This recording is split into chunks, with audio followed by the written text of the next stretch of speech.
You're still making the same mistake. Yeah. If you're watching this video, it's because you saw the title and you're thinking what mistakes are still being made on personal statements. Because let's face it, there are plenty of resources already out there, videos, articles, step-by-step guides into personal statements. But I love helping out on personal statements. I do it quite often, but I'm still seeing the same mistakes being made. In this video, I'm going to cover 5 of the most common mistakes still being made. I'm going to add in some tips at the end. But before that, this video is brought to you by WhatUni. They're a brilliant resource to have by your side when you're looking at a university. They can help you find a course, a university, they can help you with your personal statement, they can help with clearing, they even review unis and courses so you're making sure you're picking the right one. They can help you book open days as well as give you plenty of advice, and best of all, you also have an app. So link in the description, well worth checking out. But now let's get into the first common mistake still being made. Overconfidence! Yes, nothing wrong with being confident in your personal statement, but overconfidence, which is a polite way of saying arrogance really, is making really out there boastful comments. Kind of like what you see on The Apprentice. Things like, I'm the best in my class. You're going to really want me at your university. Those kind of things are subjective to start with. And as I said, they're a little bit arrogant and it could put off a university. But there's nothing wrong with being confident and stating what you're good at, as long as you're factual. If you say that you got the highest mark in the class, brilliant, because that's true. Okay, it'd be great if you had some modesty in there. I got the highest mark in the class, which I'm really proud of because the caliber of my classmates are really good and it's really difficult to get the top grade. You know, something that shows that you appreciate your classmates and that even though you got the best mark, it was really hard to get because your fellow classmates are also really good.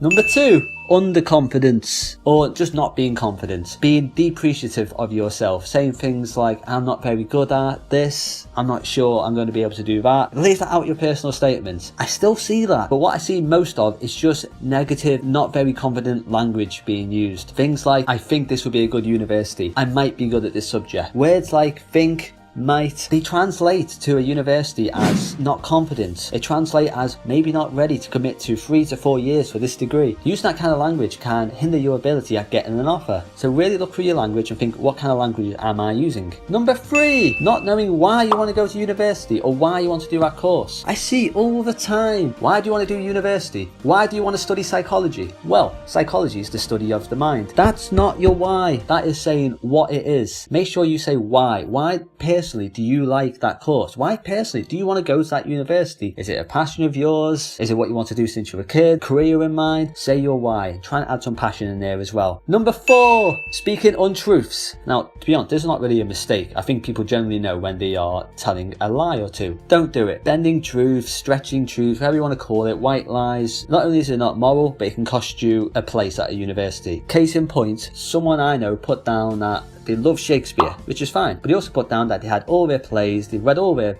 literature, all this stuff. I don't know Shakespeare very well. As far as I'm aware, when it came to interview, got asked very basic questions about Shakespeare and they fell down on it. And then this interview was like, hang on, you said in your personal statement you love it, you know everything, yet you can't answer these basic questions. I know you want to look good, you know you want to stand out, but do it within the realms of truth. Number 5, don't reinvent the wheel. Unless you've been asked to, unless you know it's going to be well received, don't do anything other than what your personal statement is supposed to be. Don't be one of these people that I've seen who have sent a PowerPoint presentation or sent a video or sent an animation. I know it might be, you think of it as forward thinking, you know, it might be appreciated, but it might really not. You know, and these tutors, they've got hundreds upon thousands to look at. They haven't got time to go through this, that and the other. If anything, it might just work against you. So just do what you've been asked to do. I hate saying this kind of thing. Don't be too forward thinking. Don't go and try and think outside the box because it might just hinder your chances of getting a place. Unless, of course, you know it's going to be well received or it's been asked of you. That's it for my 5 common mistakes, but some other things to go by. Don't use flattery. Don't say that you love this tutor or you love the university, but it'll be a pleasure to work with you. Don't get into a controversial subject because it might sort of bring out a negative side to you that you're not intending to. Make sure that your spelling and grammar is spot on. It needs to be. Okay, use spell check. Have someone read over it for you. Post it online so I can read it. And lastly, you might have chose up to 5 different universities. Don't just mention one in your personal statement. To be honest, just don't mention any. Just try and be as general as possible,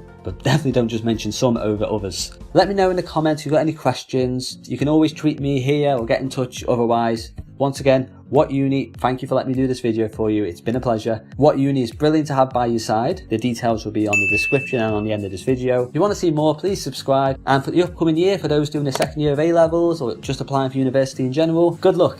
If you need anything, just let me know.